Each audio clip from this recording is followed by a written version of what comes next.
ہمارا آج کا ایک مسئلہ یہ بھی ہے، یہاں کا بھی ہے، لیکن بہت بڑا مسئلہ ان احباب کا ہے جو مغربی ممالک میں رہتے ہیں یا کافر ممالک میں رہتے ہیں۔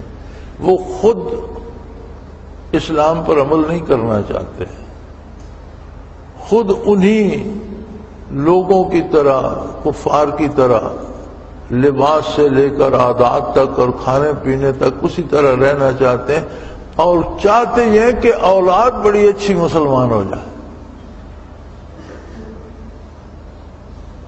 تو وہ جب بچوں سے بات ہوتی ہے تو جوان ہو جاتے ہیں، بچے بالغ ہو جاتے ہیں، تو کئی دفعہ امریکہ میں، یورپ میں میری بات ہوئی، شکایت کی یہ میرا بیٹا ہے جی۔ جب بیٹے سے علاج کی میں بات ہوئی تو وہ کہتا ہے اس نے ساری عمر موج کیا، اب ہماری باری آئی ہے تو اسے واز یاد آ گیا۔ یہ عجیب بات ہے نا کہ بچے کے ذہن میں بھی یہ ہوتا ہے کہ اگر یہ سب کچھ برا تھا یا خراب تھا تو خود ابا جی نے کیوں کیا؟ تو اگر والدین پرہیزگار ہوتے، اس برائی سے دامن بچا کے رہتے، تو شاید بچوں کو کہنا نہ پڑتا، انہیں دیکھ کر وہ سیکھتے چلے جاتے۔ تو بچے والدین سے سیکھتے ہیں۔ یہ بچہ کس طرح کا ہے جو والد کو سکھانے چلا ہے اور کہہ رہا ہے کہ یہ جو کچھ آپ کر رہے ہیں یہ غلط ہے، اس کی وجہ کیا ہے؟ فرمایا، اللہ کہیں فرماتے ہیں اس لیے کہ نری ابراہیم ملکوت السماوات والارض لیکون من الموقنین، کہ ہم نے ابراہیم خلیل اللہ علیہ السلام کو اپنا نبی مبعوث فرمایا، اپنا خلیل بنایا، تو ہم نے انہیں کائنات کے سارے راز ان پر آشکارا کر، نری ملکوت السماوات والارض۔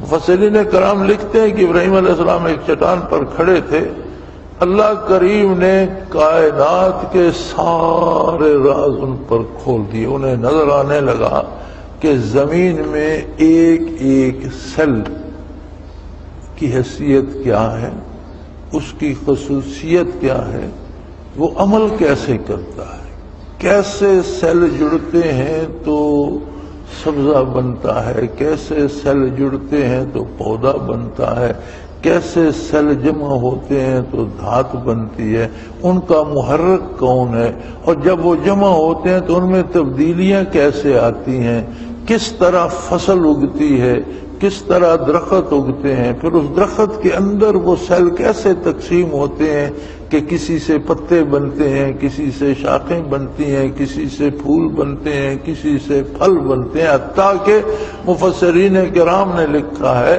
کہ ان سیلوں کی ترتیب اور تعمیر پر جن فرشتوں کی ذمہ داری ہے وہ بھی سب دکھا دیے گئے کہ کس طرح فرشتے کیا کیا ڈیوٹی سر انجام دے رہے ہیں، اور کائنات کا لگا بندھا نظام کس طرح دست قدرت اور قبضہ قدرت میں ہے، اور اس کی مرضی سے چیزیں بن رہی ہیں، تباہ ہو رہی ہیں، بگڑ رہی ہیں۔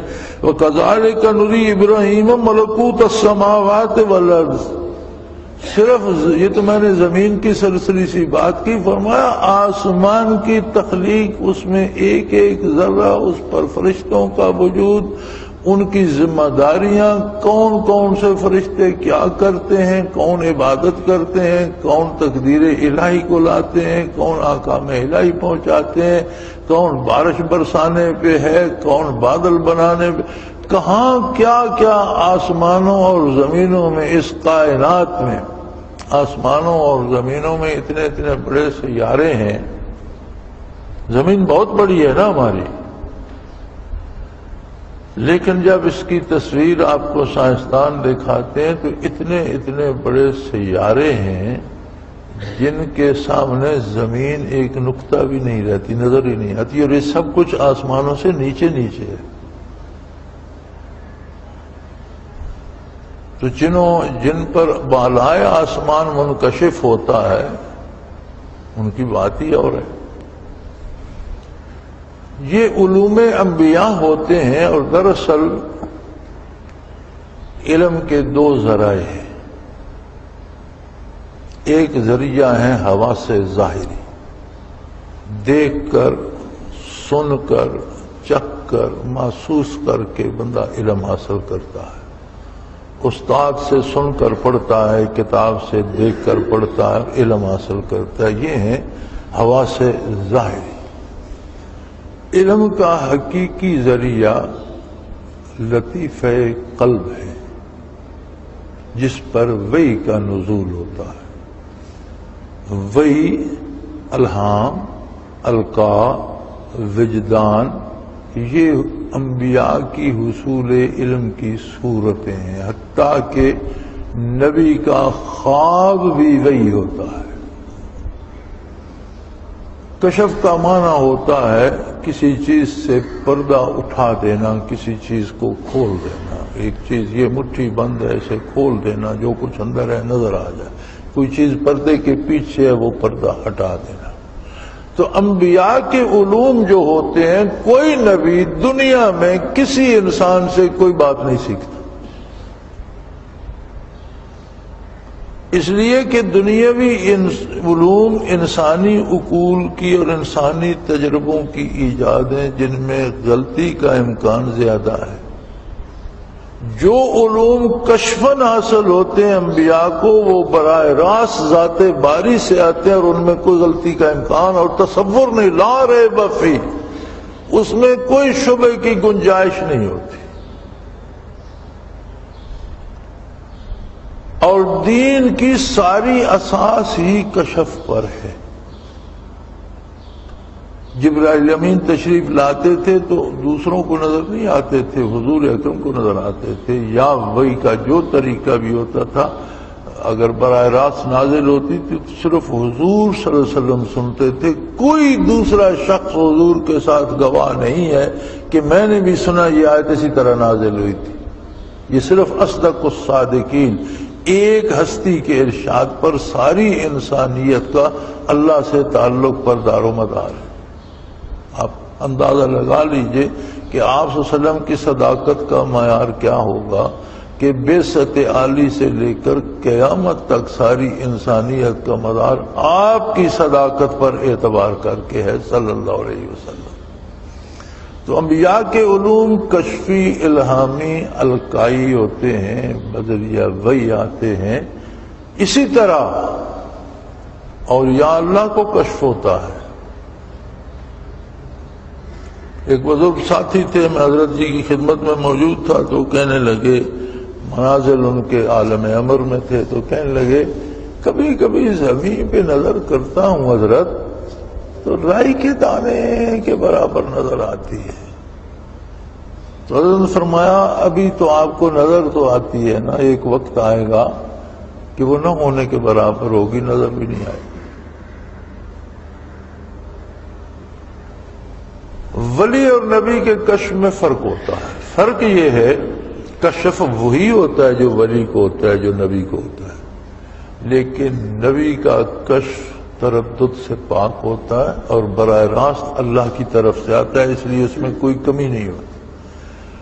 ولی کو کشف نبی کے اتباع سے ہوتا ہے، براہ راست نہیں ہوتا۔ نبی کے اتباع سے نکل جائے، نبی کی غلامی سے نکل جائے، آنکھ بند ہو جائے گی۔ ولی کا کشف نبی کے اتباع کا محتاج ہوتا ہے۔ پھر بڑی عجیب ایک مثال علماء دیوبند میں سے ایک حضرت نے لکھی کہ بھئی ایک عمارت ہے، اس کا کشف نبی کو ہوتا ہے، ولی کو ہوتا ہے، تو نبی کو تو لے جا کر اس عمارت میں پھرا کر ایک ایک کھڑکی، ایک ایک دروازہ، فرش، چھت، ساری یہاں گھڑی لگی ہے، یہاں لائٹ ہے، یہ سارا دکھا دیا جائے۔ ولی کی حیثیت یہ ہوتی ہے کہ اسے دور سے دکھاتے ہیں کہ دیکھو وہ فلاں مقام ہے، وہ عمارت ہے، اس میں اس طرح کی چیزیں لگی ہوئی ہیں۔ وہ فرماتے ہیں اب جو نبی وضاحت فرمائے گا وہ ولی تو نہیں کر سکتا، چونکہ ولی کو کشف با اتباع نبی ہوتا ہے، لہذا ولی کا کشف محتاج ہوتا ہے نبی کے کشف کا۔ اگر ولی کوئی بات سمجھے اور وہ نبی کے ارشاد سے ٹکرائے تو ولی کی بات باطل ہوگی، نبی کی بات سچ ہوگی۔ اسے سمجھنے میں غلطی لگ رہی ہے، نبی کو سمجھنے میں غلطی نہیں لگتی۔ دوسرا فرق یہ ہوتا ہے ولی اور نبی کے کشف میں کہ نبی کے کشف کا نبی خود بھی پابند ہوتا ہے اور ساری امت مکلف ہوتی ہے اس پر عمل کرنے کی۔ ہر نبی کو جو کشف ہوا اس کا وہ خود بھی پابند تھا اور اس کی ساری امت مکلف تھی اس پر عمل کرنے کی۔ ولی کو جو کشف ہوتا ہے اس پر عمل کرنے کا پابند صرف وہ خود ہے، کوئی دوسرا نہیں۔ ولی کے کشف اور مشاہدے پر خود صاحب مشاہدہ عمل کرے، اس کے لیے ضروری ہے، کسی بھی دوسرے بندے کے لیے ضروری نہیں۔ تو یہاں یہ مسئلہ بھی حل ہو گیا۔ جن ساتھیوں کو یہ شوق لگا رہتا ہے کہ کشف والوں سے کچھ پوچھیں، پہلی بات تو یہ ہے کہ وہ زمانے، وہ دور، وہ عہد گئے، اور اگر کسی کو کشف ہو بھی تو اس کے اپنے لیے ہے، کوئی دوسرا بندہ اسے دلیل نہیں پکڑ سکتا، پکڑے گا تو گناہگار۔ یہ صرف نبی کا منصب ہے کہ جو کشف اس سے ہو وہ خود بھی اس کا مکلف ہے، اس کی ساری امت اس کی مکلف ہے۔ ولی کو جو کشف ہوتا ہے اگر اس پر عمل نہ کرے تو گناہ نہیں ہوگا۔ اہل اللہ فرماتے ہیں، مفسرین کا فرماتے ہیں کہ ولی کو کشف ہو، کشف میں کوئی حکم ملے اور وہ شریعت کے مطابق ہو تو اس کو خود اس پر عمل کرنا نہیں کرے گا تو اس کا دنیاوی نقصان ہوگا، اخروی عذاب نہیں ہوگا۔ اس کے کشف کی یہ حیثیت نہیں ہے کہ اس پر آخرت کے ثواب و عذاب کا مدار ہو۔ ولی کے کشف پر عمل نہ کرنے سے خود اس کو بھی آخرت میں کوئی پرسش نہیں ہوگی، لیکن دنیاوی نقصان ہوگا۔ ولی کا کشف بھی بڑا، موسیٰ علیہ السلام کی والدہ نبی تو نہیں تھی، ولیہ تھی۔ وَأَوْحَيْنَا إِلَىٰ أُمِّ مُوسَىٰ، ہم نے موسیٰ کی ماں پر سے بات کی، کیا فرمایا اللہ؟ آپ نے فرمایا بیٹے کو اٹھا کر دریا میں ڈال دو۔ یہ معمولی بات ہے، ابھی بچہ پیدا ہوا ہے، اسے دریا میں ڈال دو۔ فرمایا میں نے اسے اگلی بات بھی بتا دی تھی کہ گھبراؤ نہیں، اس بچے کو اس کا اور میرا دشمن ہی یعنی فرعون ہی پکڑے گا اور وہ اس کی بڑی اچھی تربیت کرے گا اور میں تجھے بھی لوٹا دوں گا اور میں اسے اپنا رسول بناؤں گا۔ یہ ساری بات کشفاً بتا دی موسیٰ علیہ السلام کی والدہ کو۔ اب انہوں نے کشف پر عمل بھی کیا، بچے کو ایک صندوق یا ٹوکر میں رکھ کے دریا میں ڈال دیا۔ ان کا کشف درست تھا، فرعون نے پکڑا، فرعون نے پالا اور ان سے ملا بھی اسی وقت دیا، چونکہ جب وہ فرعون اور اس کی بیوی نے انہیں دریا سے پکڑا اور ان کے لیے دائی کا انتظام کرنے لگے تو کسی خاتون کا وہ دودھ قبول نہیں کر رہے تھے، تو کہا گیا کہ جب بالآخر موسیٰ علیہ السلام کی والدہ پہنچی وہاں اور ان کا دودھ انہوں نے پینا شروع کر دیا تو اللہ کریم نے اسی وقت لوٹا کر ان کی گود میں بھی ڈال دیا۔ تو یہ سارا کشف ہی تھا۔ حضرت مریم نبی نہیں تھی لیکن کشف ہی تھا۔ انہوں نے جبرائیل امین کو دیکھا، کہا تو کون ہے بھائی؟ میں تو یہاں الگ ہوئی تھی ویرانے میں رفع حاجت کے لیے یا کسی غرض کے لیے میں علادہ ہوئی، تو یہاں کون ہے؟ اس نے کہا مجھے اللہ نے حکم دیا کہ تمہیں بیٹا دوں۔ انہوں نے کہا تمہارا دماغ خراب ہے، اگر تم اللہ کو جانتا ہے اور اللہ سے ڈرتا ہے تو مجھے مت چھونا، میں تو پاک دامن پاکیزہ خاتون ہوں اور تو کیسی باتیں کر رہا ہے؟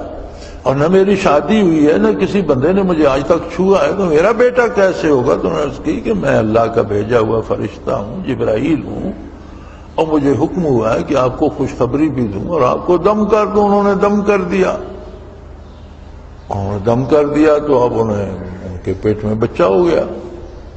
اللہ قادر ہے، وہ جیسے تو اللہ قادر ہے، وہ جیسے چاہے تمہیں بیٹا دے رہا ہے، وہ اللہ کا نبی ہوگا۔ اب کوئی دیر نہیں لگی، کوئی 9 مہینے نہیں گزرے، 9 مہینے تو گزرتے تو پیچھے قوم تلاش کر رہی ہوتی وہ کہاں گئی، وہ کیا ہوا۔ وہ کام لمحوں میں ہو گیا کہ وہ بچے کی پیدائش بھی قریب آ گئی۔ اب وہاں کوئی دارو دوا علاج کچھ نہیں تھا، تو اللہ کریم نے پھر کشفاً انہیں بتایا، پھر اعلان ہوا کہ یہ جو کھجور کا تنا سا کھڑا ہے اسے پکڑ کر ہلاؤ۔ علاج بھی دیا، خشک تنا تھا کھجور کا، انہوں نے پکڑ کر، اب ایک خاتون جس کا بچہ پیدا ہونے والا ہے وہ کتنے زور سے ہلائے گی، تو خشک تنا تھا، اس پر سے کھجوریں بھی گریں۔ کھجور علاج بھی ہے کہ اگر آپ خاتون کو اس حال میں کھجور کھلائیں تو تسہیل ولادت کی دوا بھی ہے۔ تو فرمایا یہ کھجوریں کھاؤ، نیچے دیکھو تمہارے پاؤں میں نے نہر جاری کر دی ہے، پانی بھی نکال دیا ہے، یہ پانی استعمال کرو۔ بچہ پیدا ہو گیا۔ یا اللہ میں اس بچے کا کیا کروں، میں تو ابھی گھر سے آئی تھی، دن پورا نہیں ہوا، شام کو گھر جاؤں گی تو میں کیا کہوں گی؟ فرمایا تم نہیں کہو گی، یہ کہے گا۔ تم سے کوئی پوچھے تو منہ پر اشارہ کرنا کہ میرا چپ کر۔ ان امتوں میں خاموشی کے روزے بھی رکھے جاتے تھے کہ میں ایک دن 2 دن بات نہیں کروں گا۔ تو میں کسی نے پوچھا تو تم بات نہ کرنا، اشارہ کرنا میرا روزہ ہے، اس سے پوچھو، یہ خود بات کرے گا۔ ساری بات ان کے کشف کے مطابق ہوئی، واپس تشریف لے گئی۔ قوم نے پوچھا یہ آپ نے کیا کیا؟ نہ آپ کی ماں ایسی تھی، نہ آپ کا والد ایسا تھا، بڑے نیک اور پارسال لوگ تھے، آپ بغیر شادی کے بیٹا کا۔ تو انہوں نے اشارہ کیا کسی سے، کیف نکلم من کان فی المہد صبیا، یہ کیا کہہ رہی ہو؟ جو بچہ ابھی پیدا ہوا ہے اور وہ ماں کی گود میں پڑا ہے، اس سے ہم کیسے بات کریں؟ عیسیٰ علیہ السلام بول پڑے، انہوں نے کہا نہیں انی عبداللہ، میں اللہ کا بندہ ہوں، اللہ نے مجھے نبی مبعوث فرمایا ہے، میں اللہ کا رسول ہوں، مجھے ان کاموں کا اللہ نے حکم دیا ہے۔ تو اب اس سارے معاملے کی بنیاد حضرت مریم علیہ السلام کے کشف پر ہے۔ تو وہ تو ایک ولیہ کا کشف تھا، انہوں نے اس پر عمل کیا۔ والدہ موسیٰ ولیہ تھی، نبی، کوئی عورت نبی نہیں ہوئی، کشف پر عمل کیا۔ تو ولی کو کشف ہوتا ہے باتباع نبی، نبی کی اطاعت میں کشف ہوتا ہے، چونکہ یہ ولی کا کشف بھی نبی کا معجزہ ہے، کمال نبی کا ہی ہے، اسے باتباع نبی نصیب ہوتا ہے، اور وہ اس کے اپنے لیے قابل عمل ہوتا ہے، اور اپنے لیے بھی اس حد تک قابل عمل ہوتا ہے کہ اگر ولی اپنے کشف پر عمل نہ کرے تو اسے دنیاوی نقصان ہوتا ہے، اخروی نہیں۔ آخرت میں مواخذہ نہیں ہوگا کہ تم نے کشف پر عمل کیوں نہیں کیا، اس لیے کہ اس کا کشف آخرت کے لیے نہیں، اس میں اتنی طاقت نہیں ہے۔ نبی کا کشف نبی کے لیے اور نبی کی ساری امت کے لیے، اور اس کے بارے آخرت میں بھی پرسش ہوگی کہ اس پر تم لوگوں نے عمل کیا یا نہیں کیا۔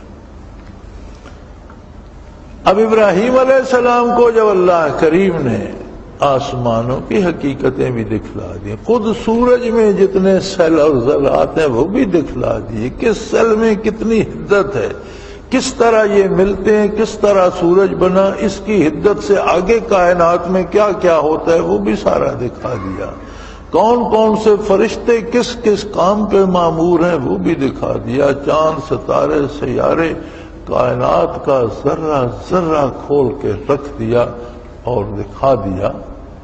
تو یاد رہے یہ کشف اللہ کی عطا ہوتی ہے، اور اس کا محتاج جب چاہے سب کچھ دکھا دے، جب نہ چاہے کچھ بھی نہ بتائے۔ یہی ابراہیم علیہ السلام تھے، اور انہوں نے خواب میں دیکھا کہ میں بیٹے کو ذبح کر رہا ہوں،